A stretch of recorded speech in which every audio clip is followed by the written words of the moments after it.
Muy bien, continuemos. Vamos a hablar ahora inicialmente de la historia. Bueno, les aviso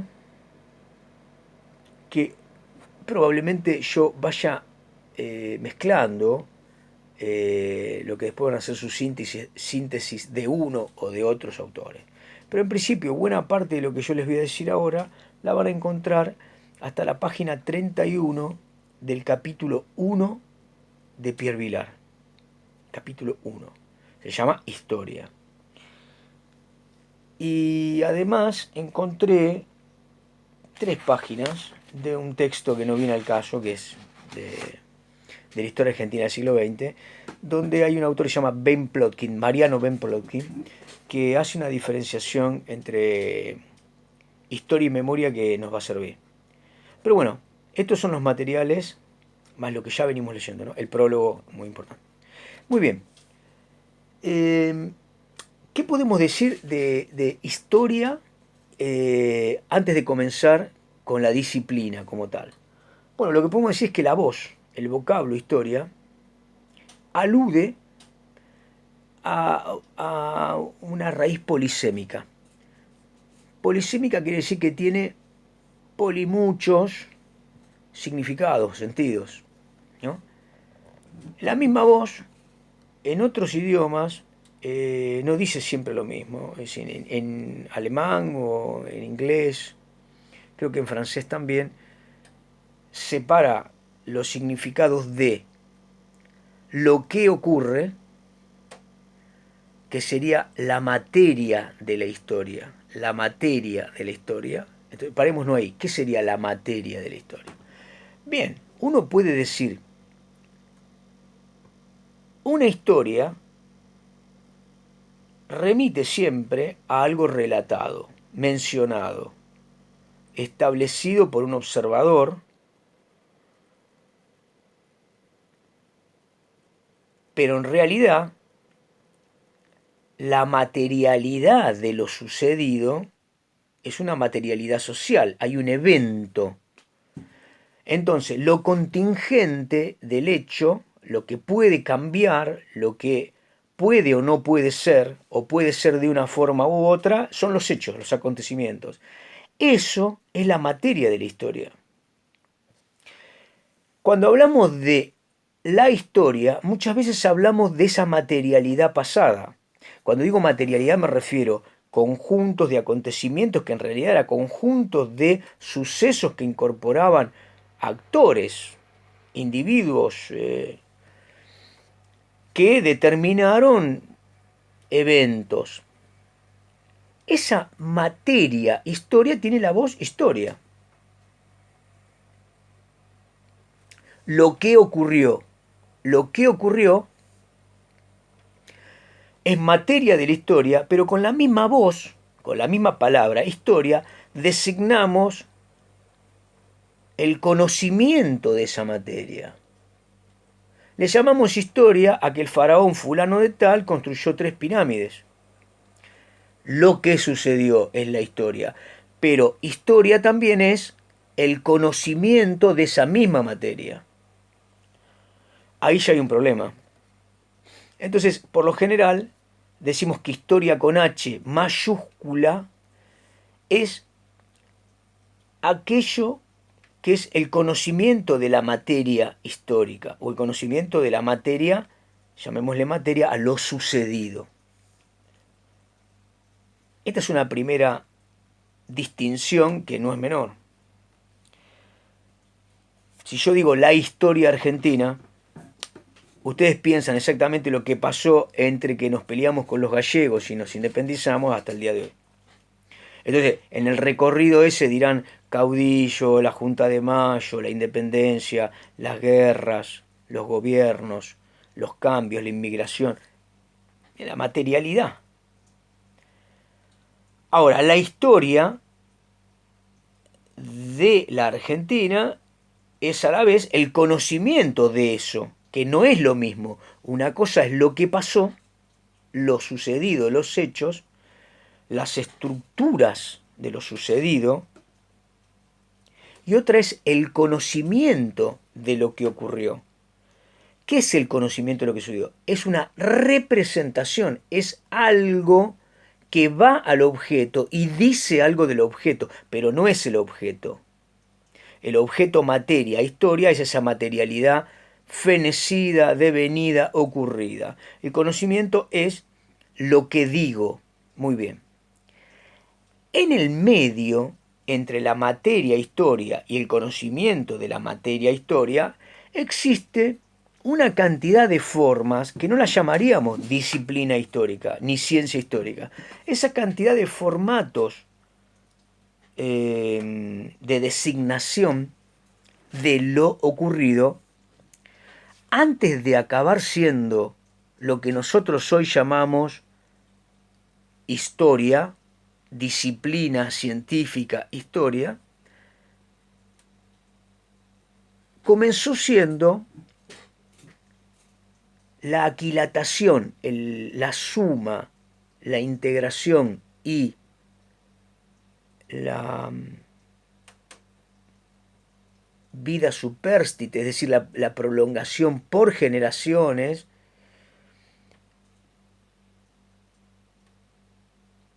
de formas de registro de aquello conocido, lo pasado. Entonces, digamos, una sociedad necesitaba, escuchen el verbo, necesitaba, en forma imprescindible, transferir a las nuevas generaciones su origen. Y necesitaba que ese origen fuera recordado. ¿Por qué necesitaba que fuera recordado? Necesitaba que fuera recordado y venerado, porque de ese origen, de ese formato de origen, dependían costumbres, hábitos, respetos, relaciones atávicas que llamamos tradición. La tradición entonces es un formato más o menos rigidizado de galvanización, de compactación, permítanme el término medio técnico, compactación, de aquello que había dado lugar a una forma de sociedad. Rituales responsables de la creación de ese mundo, de esa sociedad, aquel primer conocimiento obtenido para que esa sociedad, horda, tribu, nación, tuviese un contacto con los dioses tales. Entonces, cuando empezamos a ver las sociedades antiguas, los conocimientos que dan lugar a un estado de cierta estabilidad, siempre están dedicados a la supervivencia, a la proficuidad, es decir, a que haya sobrantes o abundancia de bueno, lo que daba lugar a la posibilidad de constitución de esa misma supervivencia, llámele casa, dominio sobre otros pueblos, conocimiento de los ríos que daban lugar a los cultivos, en fin, todos esos conocimientos se aludían en forma tradicional a un pasado remoto, fundador, inicial, que había que respetar más o menos sagradamente. Esa sacralización es un mito. Los mitos, por lo general, están trazados sobre registros heroicos, sobre la epopeya, como relatos comunes que detallan formas en las que hombres y mujeres descomunales por sus talentos y sus poderes habían realizado la tarea inicial. ¿Por qué? Tenían atributos divinos o porque decodificaban los mensajes divinos y le daban al pueblo, a la nación, a la tribu, a la horda, el carácter de contacto con aquella divinidad. Esos registros podían ser también un poco más profanos y no ser siempre tan divinos y, por ejemplo, aludir a la cuestión técnica o a la iniciación sexual, pero en todo caso siempre esa memoria colectiva, traducida por lo general en formato oral, después pasó a formar parte de libros sagrados o de normas genéricas colectivas que asumía el Estado, lo que intentaban era la reiteración de un formato moral, de un formato funcional y de un formato simbólico que le daba el carácter de límite a los individuos para no tergiversar o transgredir ese mandato inicial que le había dado grandeza, constitución a esto. Ese saber mítico que tenía como fundamento algún hecho, alguna memoria e invenciones, exageraciones que cubrían lo desconocido. Lo desconocido era cubierto por esas exageraciones. A todo esto le podemos llamar mito originalmente, pero el mito como una forma en la que las sociedades cubren sus miedos, sus temores, sus incertidumbres, es común. La memoria de las sociedades en general, la memoria colectiva, la forma en que los recuerdos de lo público se aquilatan, se formatean, se procesan y quedan en una especie de sensibilidad emocional y de conocimiento, es por todos conocida. ¿De qué dependen estos mitos con los cuales convivimos en todas las sociedades todo el tiempo? Junto con la espiritualidad, la religiosidad y junto con la cientificidad. Bueno, esa mitología depende en general de la necesidad del relato. Una forma que también recibe como rúbrica la voz historia es el relato que cualquiera de nosotros hace sobre su propio recorrido del día de ayer. Te cuento una historia, ¿sabes lo que me pasó? Y entonces viene una anécdota. Y entonces sale una generalización a partir de esa anécdota, o viene una analogía o una conclusión, pero en todo caso, más o menos ocurrente, la memoria formatea una revivificación, restaura lo ocurrido en un formato que tiene un sentido de actualización, de manifestación, de expresión, de constatación de algún otro hecho que por lo general no redunda en un sinsentido, redunda en apoyar, aumentar, consolidar algo sabido. Entonces, la materia, toda la materia, objeto de la historia como disciplina recibe la voz historia. Los relatos que todos nosotros realizamos le damos el nombre de historia.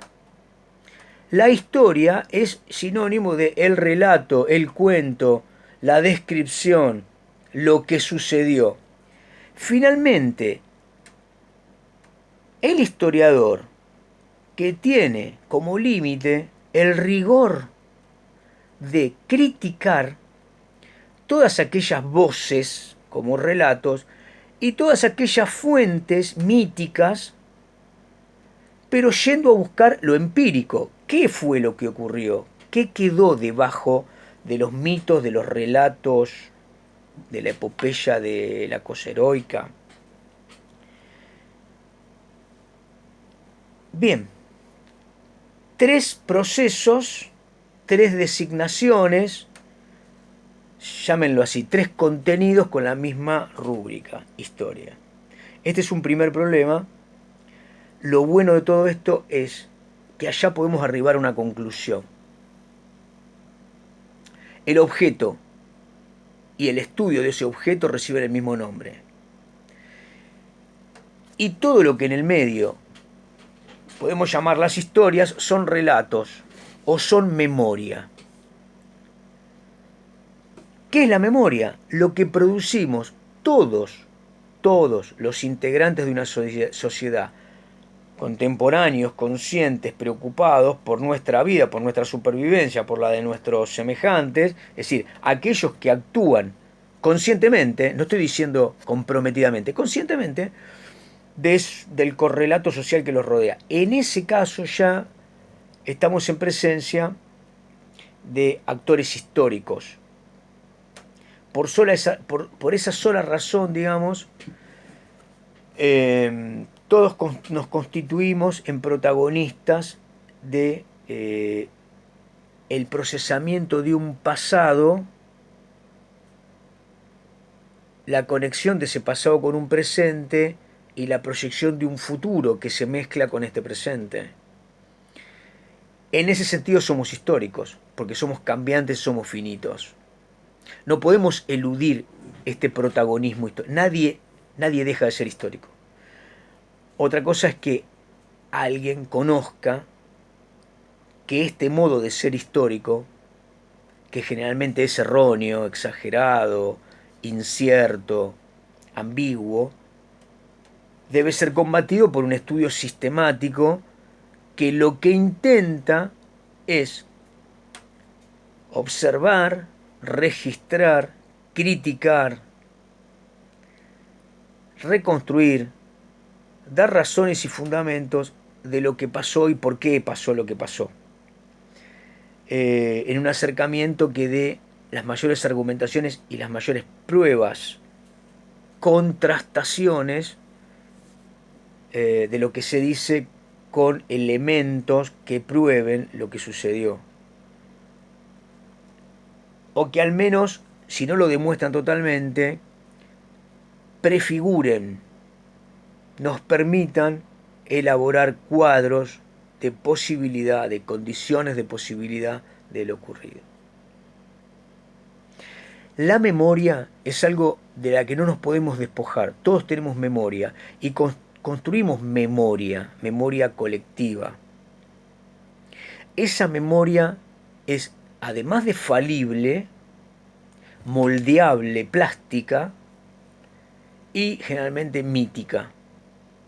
Se establece sobre escuadros donde la emocionalidad, donde el sentido de lo público fue impactado y donde también la fuerza de la unidad colectiva suele darle un carácter indeleble. La disciplina histórica tiene rigores disciplinarios, debe probar, reitero, y por lo tanto es una disciplina mucho más mediata tiene otros tiempos que la memoria, pero debe trabajar con la memoria, porque la memoria es la constitución de estos rasgos epocales que hacen que la sociedad crea que ha pasado tal cosa o que está pasando tal otra. Muy bien, este es un primer cuadro de situación que lo van a ampliar con la lectura de Pierre Vilar. Quiero agregarle una línea más a esto.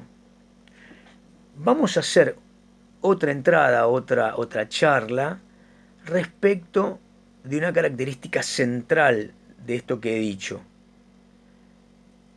Los hombres son históricos en sí mismos, siempre están presentes en la conformación, en el trámite de lo contingente histórico, de la materia historia, llamémosle la Revolución de Mayo o la Plaza del 17 de octubre, son contingencias, son la materia de la historia. Están los relatos y está la disciplina. Pero algo que conecta todo esto es la razón por la cual estudiamos historia y a la vez somos históricos. No podemos dejar de dar un cuadro respecto de lo que llamamos temporalidad o temporicidad, que es esta característica por la cual el pretérito o pasado, el presente y el futuro mantienen un vínculo, una consustanciación que no es para nada simple y que en general al hablar de estas coordenadas históricas, es decir, el pasado o el presente, solemos dirimirlas con un corte profundo y tajante, cuando en realidad, haciendo un análisis también filosófico de la historia, llegaríamos a algún ángulo que nos permita hacer esto un poco más complejo y asumir posiciones, si ustedes quieren, de una lectura bastante más interesante de esa complejidad que es la temporalidad. Muy bien, no les tengo que mandar sobre esto que he charlado, que les he presentado, el texto porque el capítulo 1 de Pierre Vilar, si no me equivoco, les envié el texto completo, pero de cualquier manera, si no lo envié completo, lo reenviaré. Revísenlo. Sí le tengo que mandar estas dos paginitas de Mariano Ben Plotkin para completar esto que les mencioné. Bien, voy a hacer una pequeña charlita más en relación a, esto es el comienzo, ¿no? Los temas claves del historiador, es decir, el que estudia historia, el que hace historia, ¿qué enseña? ¿Qué temas? ¿Cuáles son los temas claves que enseña? Muy bien.